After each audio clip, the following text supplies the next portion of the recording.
Miss জারফিন Ahmed আৰু লগৰীয়া আফসানা পারভিন দুইজনে এটা বাংলা অভিনয় পরিবহন কৰিব।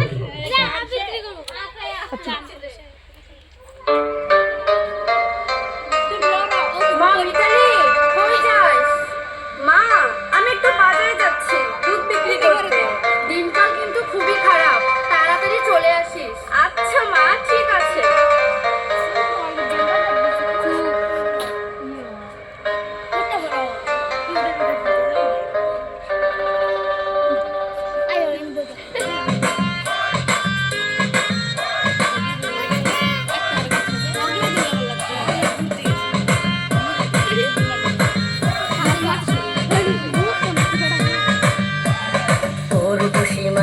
তোর কলসির ভিতর কি খাটি গরু দুধ পেতে এনেছি। তোর খুশি মাইয়ারে তোর কলসির ভিতর কি